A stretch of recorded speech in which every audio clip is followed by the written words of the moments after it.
second. Hello, sorry, I started late, but okay guys, welcome to our second official video, I guess. What the heck is that? No. That was weird. So right now we are going to be making another Scratch project. This one is going to be more variable based.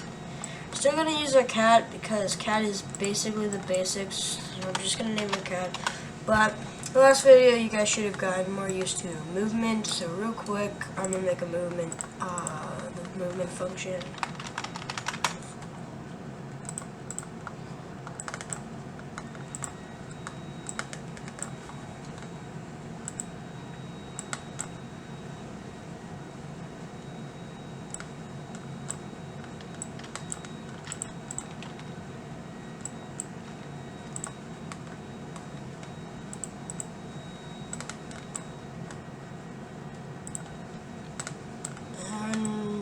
There we have our basic movements. You can copy that down and pause the video right now if you didn't watch the last one. But that's basically just a real easy way of making it so that our cat can move.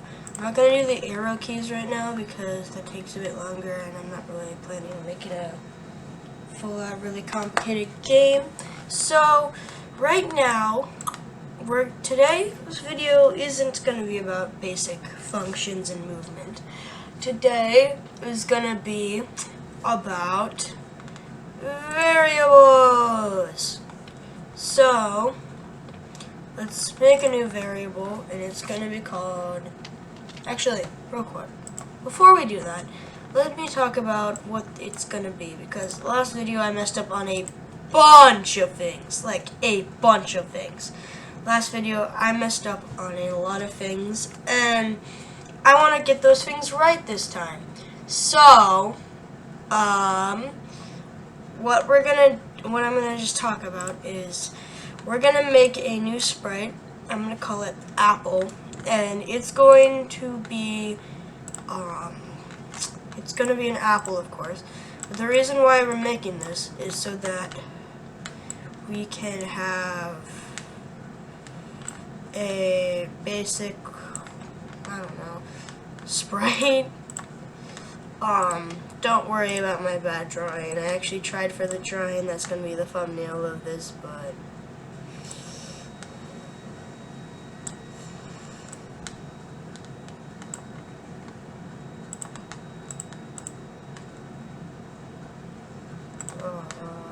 it sucks.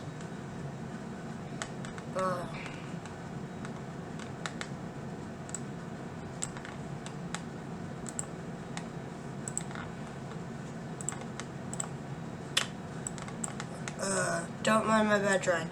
But basically,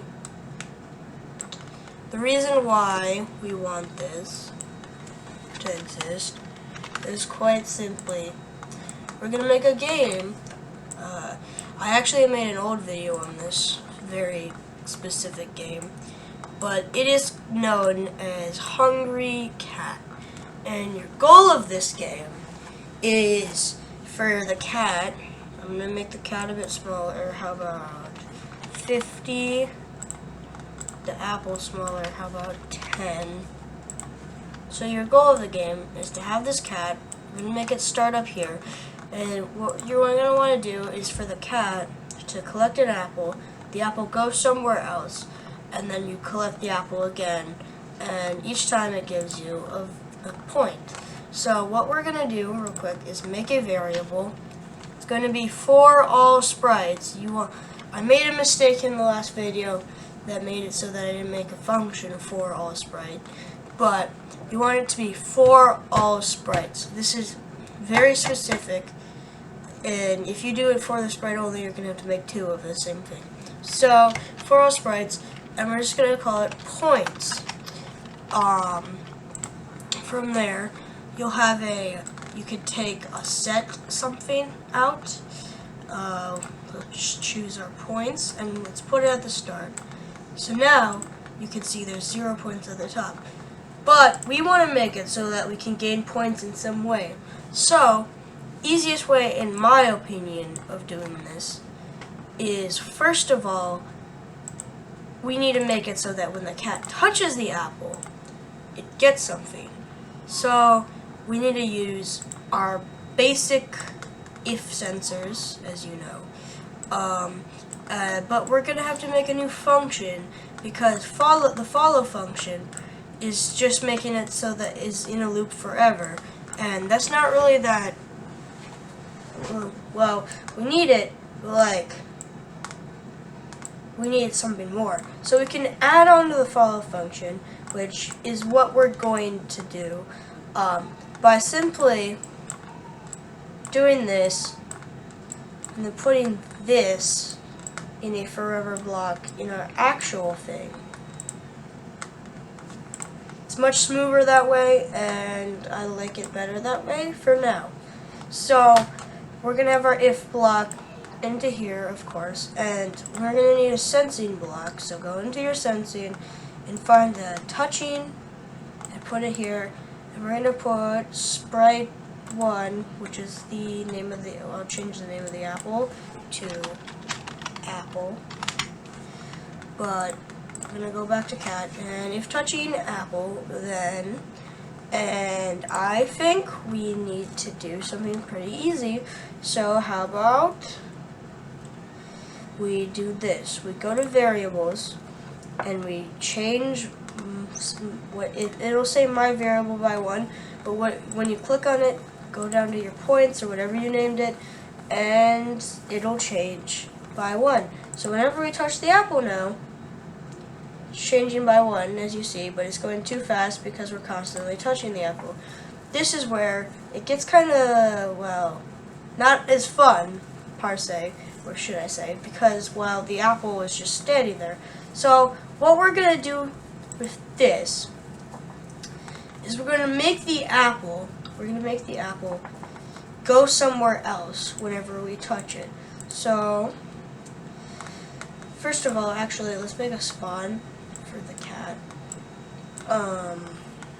So making spawns is pretty simple. You want to go to X something, Y something. But let's set our cat at the position we want it to go to first.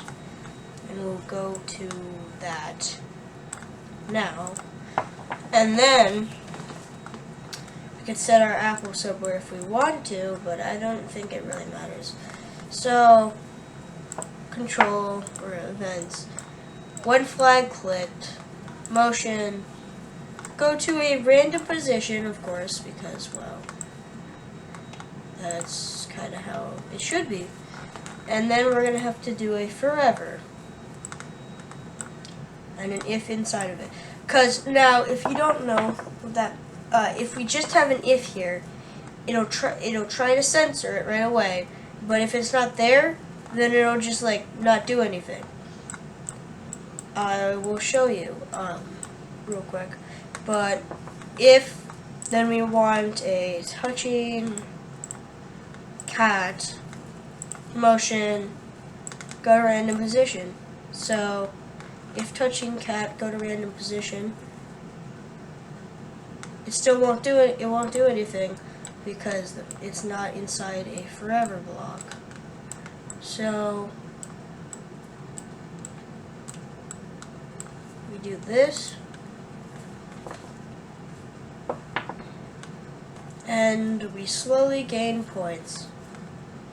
That's the basics of a variable game.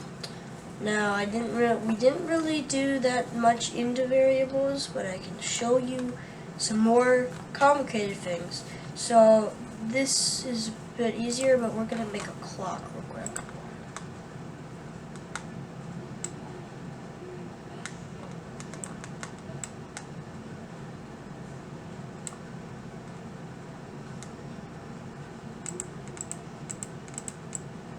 Don't mind my bad drawing of a clock.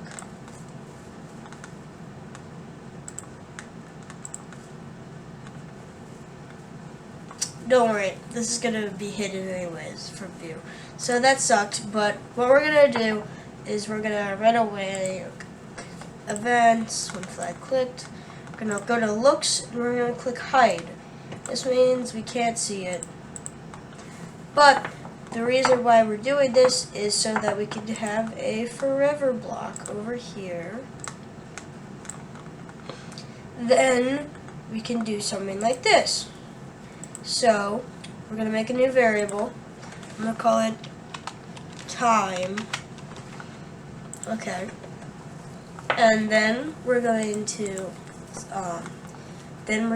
do something, I don't know, like, how about we do, so first of all we want to set time to 1 right away, and then we want to be able to change it by 1, but we also have to make sure it goes like actually accurately, so that it's not just changing by 1 every single second.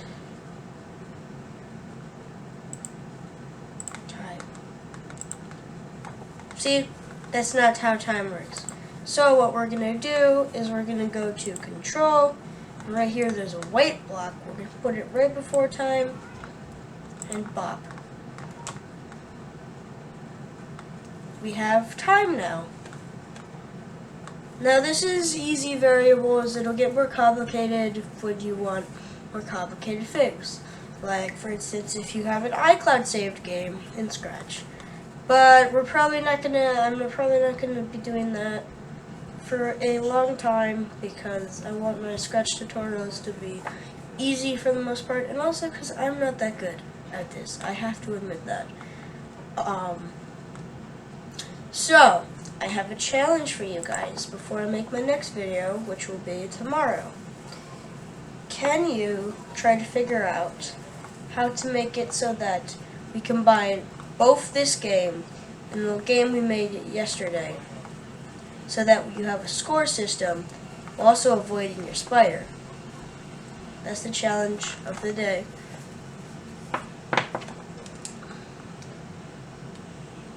Anyways, guys, see ya.